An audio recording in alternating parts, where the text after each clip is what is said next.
ప్రాంతీయతకు తప్ప మరో సిద్ధాంతానికి మద్దతు ఉండని ప్రాంతం ఏదైనా ఉందంటే అది తమిళనాడు తరువాతే. దశాబ్దాలుగా జాతీయ పార్టీలు ఎన్ని ప్రయత్నాలు చేసినా తమిళనాడులో పాగా మాత్రం అసలు వేయలేకపోయాయి. అయితే ఇటీవల రాజకీయాల్లో కాస్త ట్విస్ట్ కనిపిస్తోంది. సీఎం స్టాలిన్ నేతృత్వంలో డీఎంకే అధికారం చేపట్టిన తరువాత బీజేపీకి ఛాన్స్ దొరికింది. పటిష్టంగా లేని ప్రతిపక్ష పాత్ర పోషించాలని ప్లాన్ చేసింది బీజేపీ. అప్పటి నుండి నరుక్కుంటూ వచ్చే తాజాగా జయలలిత పార్టీ అన్న డీఎంకేతో పొత్తుకు పెట్టుకుంది బీజేపీ. మరి ఇప్పుడు బీజేపీ ప్లాన్ ఏంటి? రాష్ట్రంలో బీజేపీ గ్రాఫ్ పెంచిన అన్నామలై అధ్యక్షుడిగా లేకపోవటం కరెక్టేనా? రాబోయే తమిళనాడు అసెంబ్లీ ఎన్నికలకు ఎలా సిద్ధమవుతోంది బీజేపీ? యాంటీ హిందీ ఉద్యమాన్ని ఎలా ఎదుర్కొంటుంది? Watch it.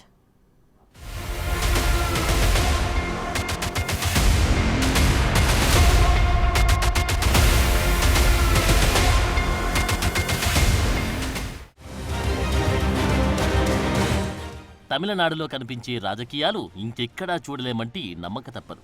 ఎందుకంటే తమిళనాడు అంటేనే ప్రాంతీయ స్వచ్ఛతకు, ప్రాచీనతకు, సాంప్రదాయాలకు పెట్టింది పేరు. కట్టైనా, బట్టైనా, భాషైనా, రాజకీయమైనా ఏదైనా ఇక్కడ ఖచ్చితత్వంతోనే కనిపిస్తుంది. అందుకే దాదాపు 6 దశాబ్దాలుగా తమిళనాడులో ప్రాంతీయ పార్టీలదే హవా కొనసాగుతుంది. భారతదేశంలో 6వ అతిపెద్ద రాష్ట్రంగా ఉన్న తమిళనాడు లోక్సభ ప్రాతినిధ్యం పరంగా 5వ అతిపెద్ద రాష్ట్రంగా ఉంది. అందుకే తమిళనాడు రాష్ట్ర జాతీయ పార్టీలైన బీజేపీకి, కాంగ్రెస్కు చాలా ప్రాముఖ్యత కలిగిన రాష్ట్రంగా ఉంది. అయితే తమిళనాడులో ద్రవిడ రాజకీయాలు మాత్రమే ఆధిపత్యం చెలాయిస్తున్నాయన్నది చారిత్రక సత్యం. అందుకే తమిళనాడులో 1960 నుండి కాంగ్రెస్ సైడ్ అయిపోతే 1980లో స్థాపించబడిన బీజేపీ ఇంతవరకు ఖాతా కూడా తెరవలేకపోయింది. ఇటీవల లోక్సభ ఎన్నికల్లో భారతీయ జనతా పార్టీ ఉత్తరాదిలో చెలరేగినప్పటికీ, కేరళలో ఖాతా తెరిచినప్పటికీ తమిళనాడులో మాత్రం ఫెయిల్ అయింది. రాష్ట్ర అధ్యక్షుడే ఓడిపోయిన పరిస్థితి. ఇక 2026లో తమిళనాడు అసెంబ్లీ ఎన్నికలున్న తరుణంలో బీజేపీ మళ్ళొకసారి పొలిటికల్ వ్యూహాలు రెడీ చేస్తోంది. ద్రవిడ పాలిటిక్స్ ఎక్కువగా కనిపించే దక్షిణాదిలో బీజేపీకి ఎంట్రీ మొదటి నుండి కష్టంగానే ఉంది. అయితే ముందుగా కర్ణాటకలో అధికారం చేపట్టిన తర్వాత కాన్ఫిడెన్స్ పెరిగింది. తెలంగాణలో కొన్ని సీట్లున్నప్పటికీ ఏపీ, కేరళ, తమిళనాడులో ఫెయిల్ అయింది. ఇక ఇటీవల పొత్తులో భాగంగా ఏపీలో, పాపులారిటీలో భాగంగా కేరళలో ఖాతాలు తెరిచినప్పటికీ తమిళనాడులో మాత్రం సీటు సాధించడం కలగానే మిగిలింది. అయితే ఇప్పుడు ఖచ్చితంగా తమిళనాడులో పాగా వేయడానికి బీజేపీ తీవ్రంగా ప్రయత్నిస్తోంది. అందులో భాగంగానే తమిళనాడులో గత కొన్ని రోజులుగా బీజేపీ స్టైల్ రాజకీయాలకు తెరలేపింది. తమిళనాడులో పాత కూటమిని తవ్వితీసింది. అధికారమే లక్ష్యంగా పావులు కదుపుతున్న బీజేపీ అధికార డీఎంకేను గద్దెదించడానికి ప్రతిపక్ష ఏఐఏడీఎంకేతో పొత్తుకు దిగింది. అంతేకాదు ఏఐఏడీఎంకే నుండి దూరమైన అందరినీ కలవడానికి కూడా ప్లాన్ చేస్తున్నట్లు సమాచారం. ఇందులో భాగంగా మాజీ ముఖ్యమంత్రులు ఓ పన్నీర్ సెల్వం, పళనిస్వామితో శశికళ వర్గాలను కలవడానికి ప్రయత్నిస్తోంది.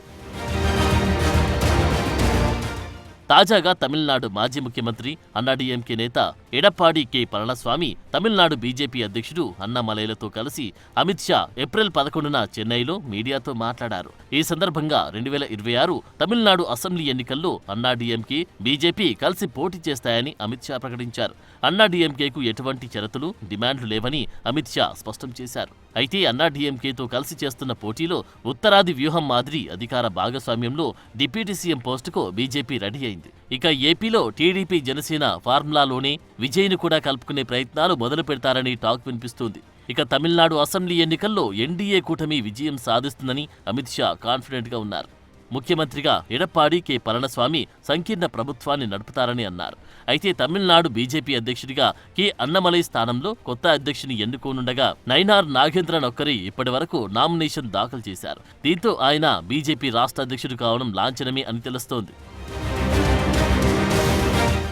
ఇక తమిళనాడులో బీజేపీ గ్రాఫ్ పెంచిన అన్నమలై మొదటి నుండి అధికార డీఎంకేను ఎలా విమర్శించాలో ప్రతిపక్ష అన్నా డీఎంకేపై కూడా దాదాపుగా అంతే విరుచుకుపడ్డారు. తమిళనాడులో 2026 అసెంబ్లీ ఎన్నికలు దగ్గర పడుతున్న తరుణంలో 2023లో విడిపోయిన అన్నా డీఎంకే, బీజేపీ మధ్య పొత్తు కుదురుతుందని ప్రచారం మొదలైన తర్వాత కాస్త తగ్గారు. గతేడాది డిసెంబర్ 1న 3 నెలల ఫెలోషిప్ తర్వాత లండన్ నుండి తిరిగి వచ్చినప్పటి నుండి అన్నమలై వైఖరిలో మార్పు వచ్చింది. ఒకప్పుడు అన్నా డీఎంకే నేతలపై చూపించిన కఠిన వైఖరి తగ్గింది.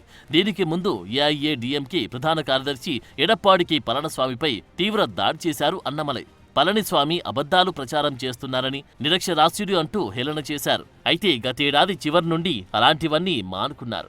బదులుగా అధికార డీఎంకేపై నిప్పులు చెరగడం మొదలుపెట్టారు. ఆ మధ్య చెన్నైలో విలేకరులతో మాట్లాడుతూ బీజేపీ అన్నా డీఎంకే పొత్తు గురించి ఆయనే స్వయంగా హింట్ ఇచ్చారు.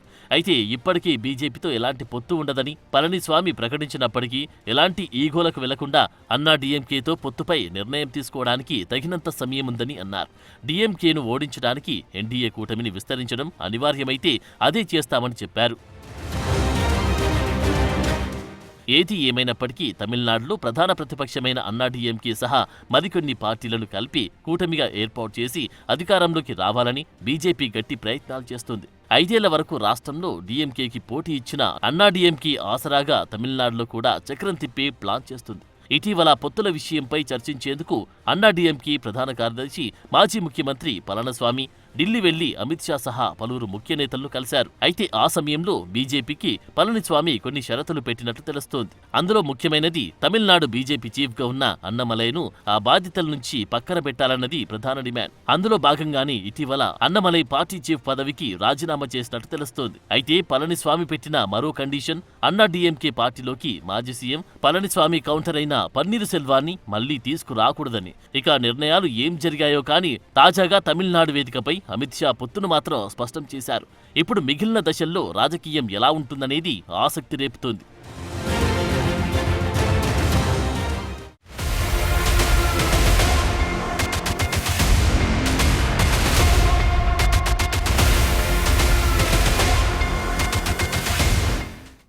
తమిళనాడు రాజకీయాలను బీజేపీ ఉత్తరాది మోడ్లోనే డీల్ చేస్తోంది.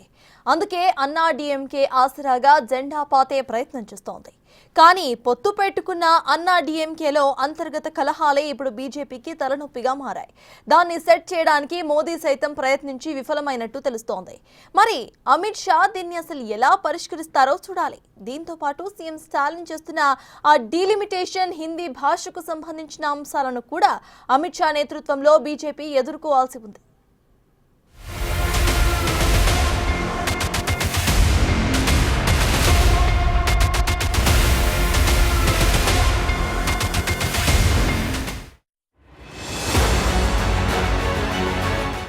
భారతీయ జనతా పార్టీ తమిళనాడును క్యాచ్ చేస్తే దక్షిణాదిని గుప్పెట్లో పెట్టుకోవచ్చని ప్లాన్ చేస్తుంది. 2024 లోక్సభ ఎన్నికల్లో ఒక్క సీటు కూడా గెలవకపోయినా ఓటు శాతం గణనీయంగా పెరిగింది. ఇది 2026 అసెంబ్లీ ఎన్నికల్లో విజయానికి కీలకం కావచ్చని భావిస్తుంది. అలాగే అన్నాడీఎంకే కూడా సొంత పార్టీలో అంతర్గత విభేదాలు, గత ఎన్నికల్లో బలహీన ప్రదర్శన తర్వాత కొత్త వ్యూహాల కోసం ఎదురు చూస్తుంది. ఈ పరిస్థితుల్లో బీజేపీ అండ కొండంత ధైర్యమిచ్చింది. దీంతో రెండు పార్టీలు కలిసి అధికారాన్ని చేజిక్కించుకునే ప్రయత్నాలు చేస్తున్నాయి.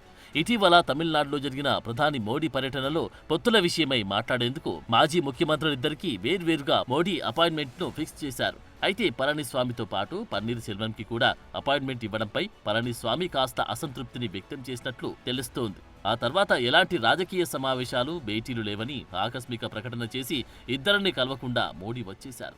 కట్ చేస్తే ఢిల్లీలో మంతనాల తర్వాత ఇప్పుడు తమిళనాడులో పొత్తును ప్రకటించారు.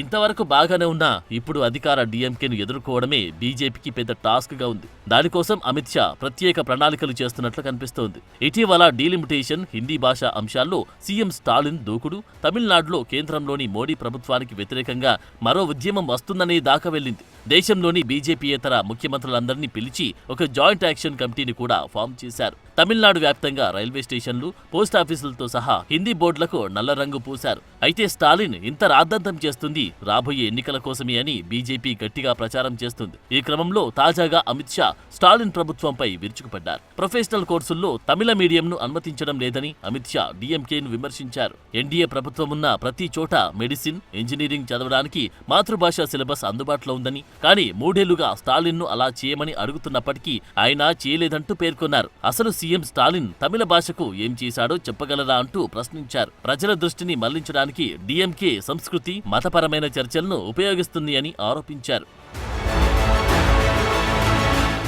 అలాగే అధికార డీఎంకే ప్రభుత్వం చాలా కుంభకోణాల్లో చిక్కుకుందని అమిత్ షా ఆరోపించారు.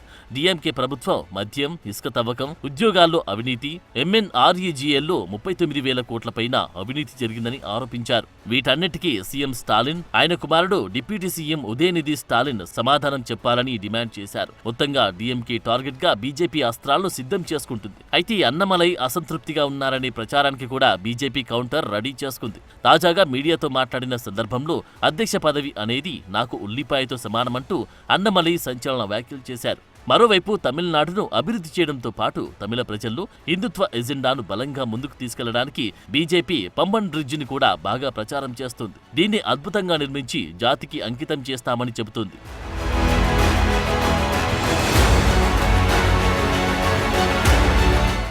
దేశంలో మెజార్టీ రాష్ట్రాలను ఇప్పటికీ తన గుప్పెట్లో పెట్టుకున్న బీజేపీకి మిగిలింది దక్షిణ భారతదేశం. వచ్చే ఏడాది కేరళ, తమిళనాడు రాష్ట్రాలకు ఎన్నికలున్న తరుణంలో ఈ రాష్ట్రాలే టార్గెట్ గా బీజేపీ అజెండాను రూపొందిస్తోంది. ఇటీవల లోక్సభ ఎన్నికల్లో కేరళలో ఖాతా తెరిచినప్పటికీ తమిళనాడులో ఫ్లాప్ అవడంతో రాబోయే అసెంబ్లీ ఎన్నికల్లో సాధ్యమైనన్ని సీట్లు సంపాదించడానికి ఫోకస్ చేస్తుంది. అయితే బీజేపీకి దక్షిణాది రాష్ట్రాల్లో, ముఖ్యంగా తమిళనాడులో ఉత్తరాదిలో ఉన్నంత పట్టు లేదన్నది చారిత్రక సత్యం. దానికి ప్రధాన కారణం బీజేపీ చేసే హిందుత్వ రాజకీయాలని ప్రత్యేకంగా చెప్పనవసరం లేదు. ఈ నేపథ్యంలో హిందుత్వం అనేది రాజకీయ ప్రయోజనాలు సాధించడానికి, హిందూ జాతీయవాద అభిమానాన్ని సూచించడానికి బీజేపీ ఉపయోగించుకుంటుందని, ఈ మాయలో దక్షిణాది ప్రజలు పడరని డీఎంకే వర్గాలు ప్రచారం చేస్తున్నాయి.